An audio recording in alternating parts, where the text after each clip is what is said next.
Welcome, everyone, to the L7C podcast UFC edition. Today, we're going to be giving you a big UFC update on what's been going on in the world of mixed martial arts. So we have to have our UFC expert, Mr. Chuck Marlowe. How are you doing today, sir? I'm doing fantastic. It is a lovely Tuesday. How is everyone doing? How are you doing, Martin? I'm doing good, man. I'm doing good. We haven't had you on since February, so a lot has happened since February to April. Yes, a lot has happened. A lot has happened in that gap. So what's going to be happening for you guys today? Chuck's going to be covering all the big fights that have happened between that gap, what's to come, what's going on in the UFC world that you need to know so you're up to date. He's going to tell you about what it was like to be at a UFC event, first time post-COVID. So we're going to be seeing that. So Chuck, let's just get right into it, man. We're going to just go in order. Let's give a quick recap. In February, we had UFC 271. What did you see on those main fights on that card? What did you like, didn't like, fighters going forward, and so forth? Well, I saw Jared Cannonier. Mm-hmm. He's going to have some big success in the middleweight division. The way he took out Derek Brunson, who was on the rise. Derek Brunson was moving up the charts. Yep. And Jared shut that down.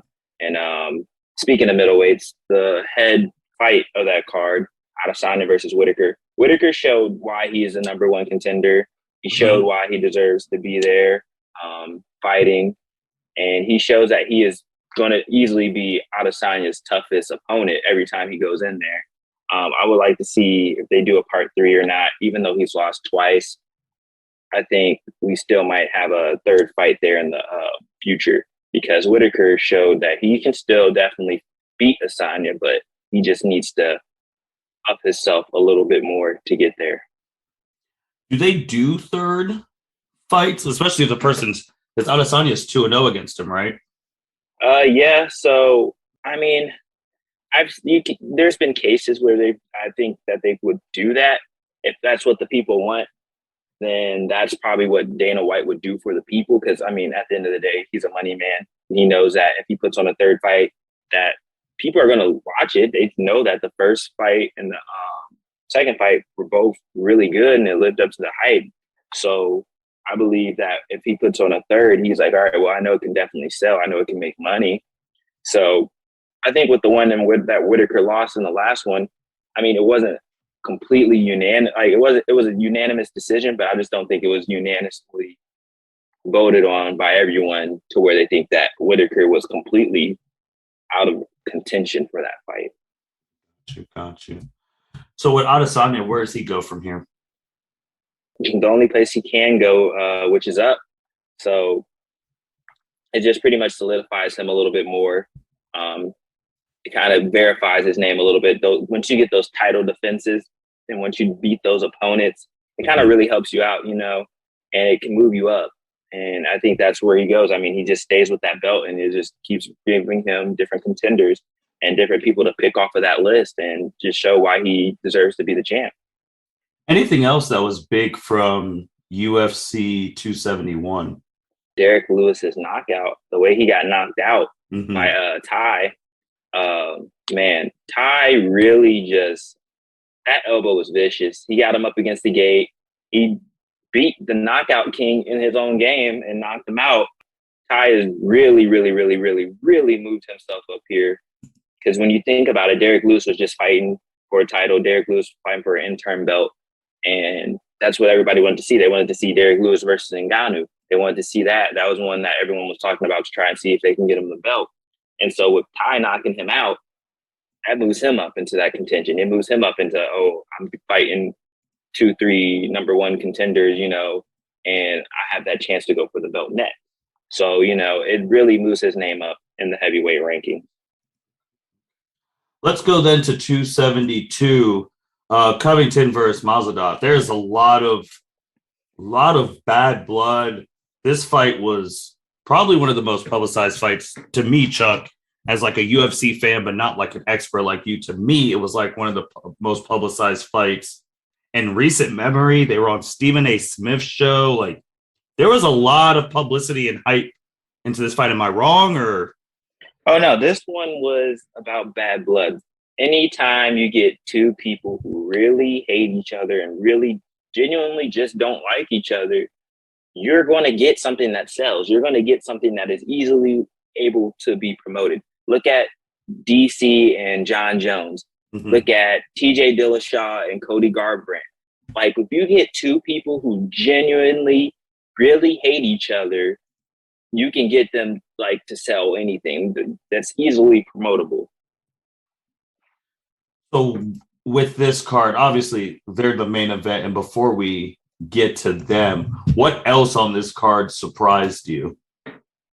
Well, it didn't surprise me, but to see that Greg Hardy lost and then eventually got cut afterwards, mm-hmm. that was no surprise to me. But it was definitely very just eventful, I guess you could say. I don't really care too much for Greg Hardy. I mean, you want to see someone do successful and change their life and get away from the past that they had. Mm-hmm. But I just don't think he had what it takes to be a UFC fighter. I don't think he has what it takes to be a fighter in MMA. He should just stick to fighting dummies and just make sure that he's not hitting anyone else. Is he done? Yeah, he's done with. I don't think he's done in general with MMA, but I think that he's done in the sense of just the UFC. Okay. Yeah. So what else on this card before we just talk about that Bad Blood main event? Other than Edson Barboza and Bryce Mitchell, I think that was a really good fight. Bryce Mitchell, who is ridiculously great. I just want to see where he goes from here. And I just want to see if he can bounce back from that loss. And then I want to see what happens with Barboza. I mean, he showed that he stopped a rising star. He really showed that he still has what it takes and that he has a chance to go up for a title defense eventually, maybe fight a number 5 contender, and then you can get him to a title fight. Okay. Let's get into the main event. What did you see in this main event? It went all the way, right? 5? Yeah, it went 5 rounds. Yeah, it went all the way. Where no one thought it would go. Colby won. Covington. How did he win? Like, tell us how the fight went. So basically, Colby beat his ass. I mean, textbook. Textbook whipped his ass. I mean, that's pretty much how I saw the fight going the whole time. I didn't see it going any other way. I didn't think that Jorge was more a technical fighter than Colby. I thought Colby's the better fighter. Colby is just the better fighter in this scenario and just in general. I mean, he's the only one I've seen actually put a little bit of question marks on Kamaru Usman so far. And if you just look at the striking output, I think he landed 266 strikes and compared to like Jorge's 90 or something like that. I'm not 100% sure. I can't remember off the top of my head, or it was like 133 or something. Either way, his output, it was just ridiculously high because the thing is about Colby, he just stays active. His conditioning is great. Jorge Masvidal is a street fighter. Jorge Masvidal doesn't have stamina. He doesn't train stamina. He trains to hit hard and hit heavy and smash your face in. But Colby's a more technical fighter than that. He knows to not get into those battles, those brawls, and those different things with them. He knows to be elusive. He knows to stay on his toes. He knows to work his jab. He knows how to fight a technical, good, clean fight. And that's why he whipped his ass every single round. And he won by unanimous decision because this man just pretty much beat the shit out of him. And, like, you still have all that stuff that happened afterwards. He just really beat the shit out of him in the octagon. But where did they go from here, Chuck? Is there a rematch? Is there any possibility of that, or? No, there's no possible rematch ever with them. That's just bad blood at this point. I mean, you have Jorge who beat the dog like breaks off of him in a restaurant, had him running out of the restaurant like a little punk because he's talking smack about his family. So, I mean, I think Colby was a little bit of a punk in that aspect to call the cops against Jorge, even though you were the one talking smack. I mean, if you know you can beat his ass in the octagon, so why not understand that you can beat his ass outside? You know, like, I just think he pulled a Punk move. But like I said, Jorge Masvidal is a street fighter, and that's why he beat his ass in that scenario, is because he's a street fighter. That's what he does best. He can beat him in the streets, but he's not going to beat him in the octagon in a regulated fight. Where do they both go from here? Masvidal, he goes down. I think this one really hurts him a little bit, especially the tantrum afterwards and the antics that happened afterwards. Colby, it's more of a respect thing.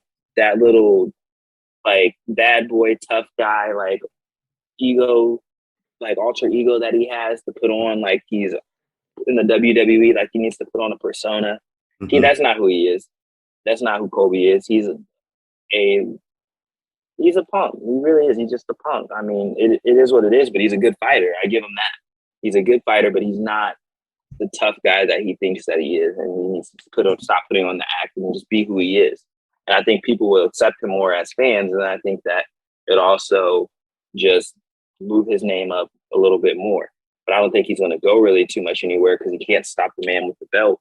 So for that division, it's pretty much just who's going to stay at the number one contender spot, because Kamaru keeps beating everyone else's ass who keeps coming for the belt.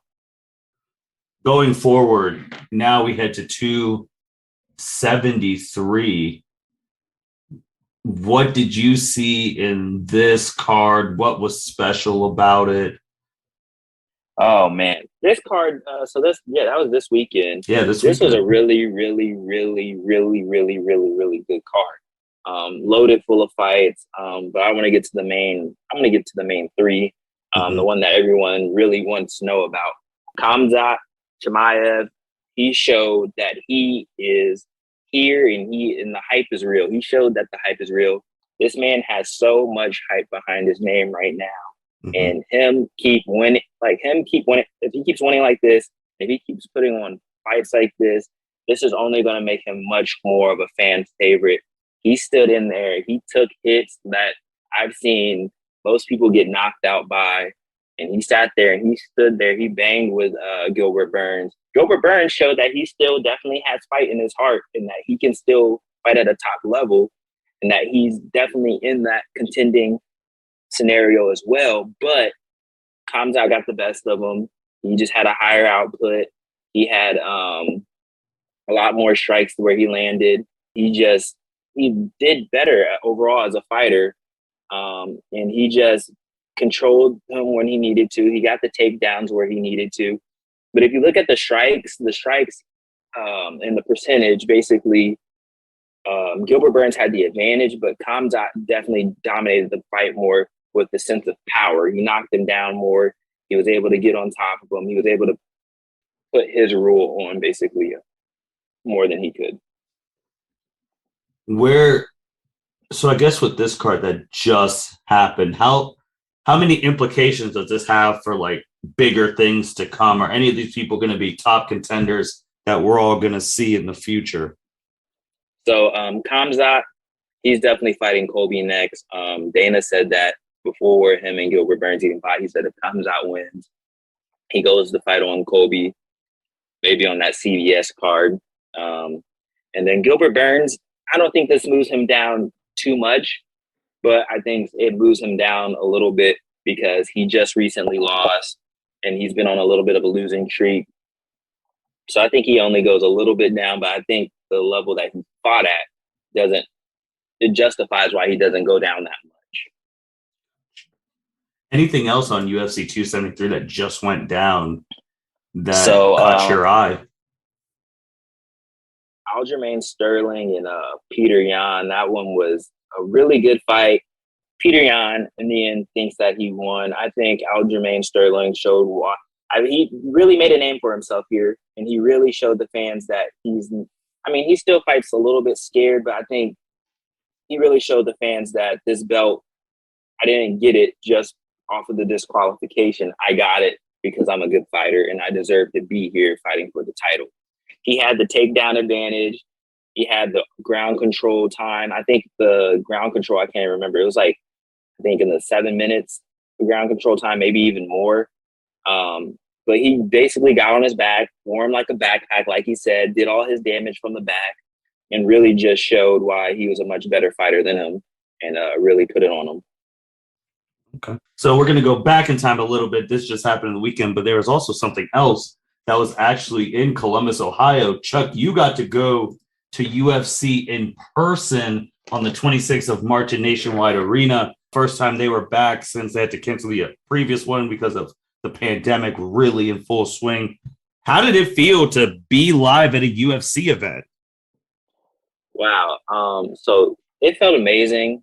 It was the crowd, the fans, the atmosphere, everyone from the UFC actually, like Bruce Buffer, you have DC, you have John Anik, you have all of them. And they were Herb Dean, like everyone was coming up to the crowd, taking pictures with fans. They were really involved with the fans, making sure everybody got some attention. Like they stood there for like a good solid 20, 30 minutes, making sure that everyone came down, got a picture. Like you could come all the way from the top of the rafters and make sure that everyone got their pictures and got a little bit of time and felt like they were part of the event. It was just amazing. The crowd was electric. The way that everybody tuned in and was watching each fight, it was amazing. First time they've been here in 13 years, and it was amazing, and they want to come back. Do you think that Columbus will be able to get one of the big UFC 270, well, by that time, maybe a 280 or 290 something, or is that only strictly a Vegas, Abu Dhabi type thing? Well, with Columbus fighters coming out and the more Columbus fighters that do come out, and if you produce a lot more Ohio fighters, I see there being opportunities for that. Ohio has been on the rise a little bit for fighters coming out of here. And I think that this only shows the UFC that Ohio has interest in this, and then that Ohio will bring in a good crowd and bring in good revenue and good numbers. And I think that they will bring it here more often. Okay. Going from that then to the next couple fight nights that are going to be happening. First, you want to talk about the fight nights that come up, or you want to hit 274 with Gachi's on? Well, I like him. We could hit 274. Okay. Yeah. So go ahead. Oh, sorry. Yeah, no, 274, Oliveira and Gaethje. Yeah, we can hit that one. So with them, it's looking like they're going to be the main event. It's looking like also Rose is going to be going against Carla Esperanza in the women's strawweight title bout. What do you think of, first let's talk women with Rose and Carla. What do you think of that matchup? I think Rose is just a way more better technical fighter, in my opinion. I think Carla, she definitely has what it takes to win. I think that she has a pretty significant background, but I just think that Rose is just so polished and so well versed, and her striking is so clean, and her stamina is just at another level than Esperanza. And I think that she pretty much dominates this fight. I don't know why, but I just have a very strong feeling that she dominates Esperanza and shows that she's on a different level, and she's at a different contention level than her. What do you think is going to happen with the main event? Charles Oliveira and Gaethje. I think Gaethje, I don't know. This one, I'm a little bit dicey because Gaethje, he has heavy hands, if he catches you, he's putting you like down a little bit, and he might even hurt you. He's going to stun you. He's going to be in the fight regardless of how bad you're beating him. He's always going to be in contention. So I don't know. I think Oliveira fights the more technical fight. I think Gaethje, he's still a stand and bang type of guy, and he likes to get into those trades, and he likes to just throw hands sometimes, and then gets a little bit too loose and a little too wild. I think Oliveira is still keeping that strong technical background, in the sense that he's like, well, hey, I have a title I'm defending. I have something that I want to hold on to. He's going to think in the back of the head, bigger picture. I think Gaethje's more of a in the now, in the moment, let me get the crowd hype type of fighter. Any matches on this card that we should be on the lookout for people who don't know? Oh my God. Yes. So Michael Chandler and Tony Ferguson. Okay. You have the battle of CTE brain right here. Oh, Lord. These two are about to stand in the middle of the ring for 3 rounds, and they're going to just throw hands. I'm already calling this now. I don't know. It's going to be a knockout, maybe. I don't know. I've seen these guys just take vicious punches after punches in fights and just continue to push forward. I think this fight is probably going to win fight of the night and the most exciting fight of the night, because those two are going to stand in there and they're going to leave every single thing they can on the table. They are going to just throw hands and they're going to try to rip each other's heads off.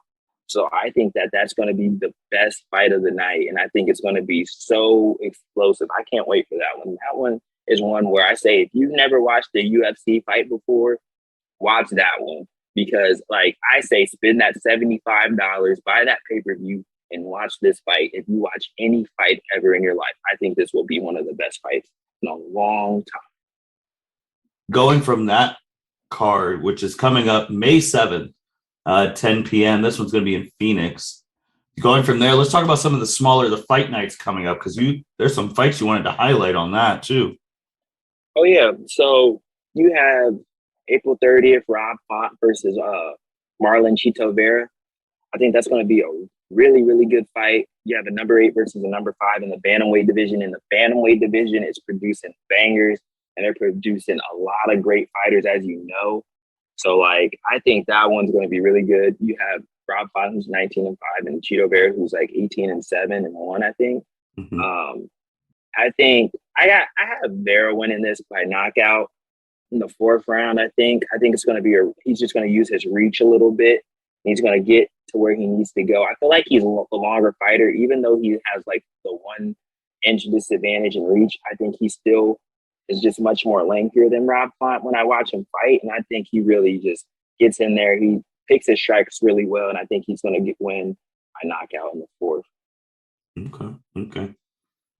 And then what about the other ones that are coming up? Because it looks like there's a lot of fight nights coming up.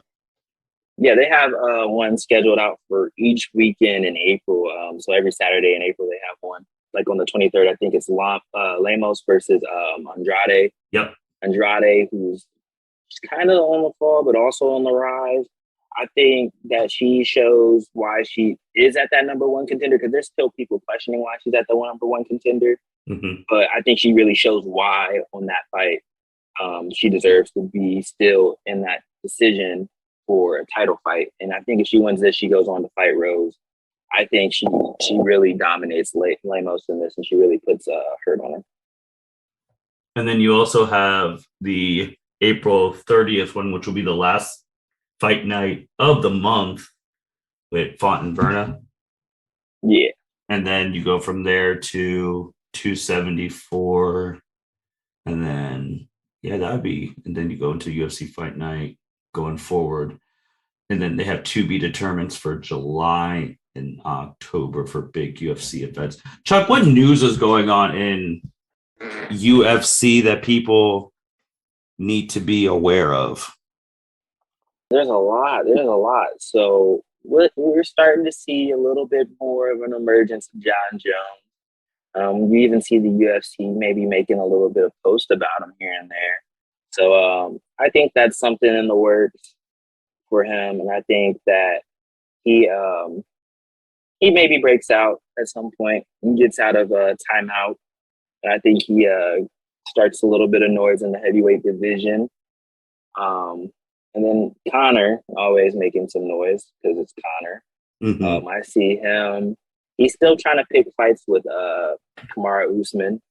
Mm-hmm. And I see that maybe potentially happening because there's no one that's really touching him right now. And Dana, being Dana, wants to put on a big mega box office hit, and he wants to make some money. So why not get his favorite fighter in there versus him, and then also try and get him another belt? I don't know. I see that maybe potentially happening in the works. But yeah, other than that, not too much else going on. There's just a lot of fighters on the rise right now. There's a lot of different fights going on, a lot of different fan favorites moving around. And I think the UFC has some big things they're going to be announcing soon.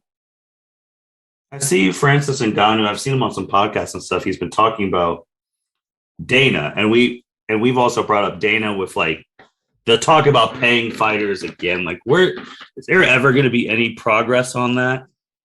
I don't think so. As long as there's people who love fighting, and as long as there's people who need to feed their family, I think that that's always going to be a problem. Dana's going to always be able to find fighters. He's always going to be able to find people who will take that low amount of money and fight. Because to them, that's not a low amount of money. To them, that feeds their family. To them, that's what they need to survive. And to them, like, fighting is what they love. So who cares how much they're getting paid? I'm just doing this because I love to fight and I want to be one of the best ever. So for some of the fighters, that's what it is. And then for some of the fighters who made it to a certain point, the money means a lot more to them than it does fighting, because they have a family to feed, like you said, but they're also trying to create generational wealth a lot of the time. And they're putting their life and limbs on the line, and they're not getting paid as much as other promotions and other fighters and other boxers and other different athletes of that nature who are also making box office hits. So Dana definitely has a lot to work on. I think, like I said, I've said to you previously, Dana is a marketing guy. He's more about the company. He's a company man. He's not a employee man. Mm-hmm. He's like HR. He appears to be your friend, but he's not your friend. Okay. Yeah, because I'm seeing that, and Ngannou talking about how one of his next fights is going to be with boxer Tyson Fury. So it's like, last time a UFC person fought a boxer, they didn't really come back all like that, and that was Conor, because he got the biggest payday of his life. Yeah, and that's why they go away, because they see, dang, hey, the money's really nice out here. I'm famous. People will pay me just off of my name, but I won't get paid in the UFC. So why stay here? And why not go pursue other ventures? So that's what's going to end up happening, and he'll keep losing fighters one after another if he doesn't figure this out. Okay. Chuck, anything else going on in the UFC world that we need to know? You just updated us on 3 past pay-per-views, actually 4 because of the one in Columbus, the fight nights. You told us what's coming up next. Anything else that's been going on in the UFC world? Not much. That's pretty much everything else that's been going on right now. All right. Well, Chuck, if you want to, do your plugs and go that, and then we'll close it up. Shout out to the wifey. Just want to tell her I love her. Appreciate everything she's been doing. Been really busy lately. Then I'm back on the grind. I've been working out, running, trying to take care of myself. Actually get back into this UFC stuff and this MMA stuff. So I appreciate her for allowing me to take time to do that. Shout out to everybody. Everybody just keep doing good things in the world. War is going on right now, so I just ask everybody to do a good deed and make somebody happy and put a smile on someone's face every day. So yeah, that's it. Well said. Well said. Again, just want to thank everyone for listening to the L7C podcast. Thanks, Chuck, for being our UFC expert. We always appreciate him dropping some dimes on what's been going on in the fight world. Hopefully next time we don't have a 2-month gap on UFC updates, and we try and keep them once a month. That will be the goal. And with that being said, thank you everyone for listening to the L7C podcast. You guys take care. Thank you for listening to this episode of the L7C podcast. Be sure to like, rate, review, and subscribe to the channel. Follow us on all social media platforms, and we'll be talking to you guys soon. Take care.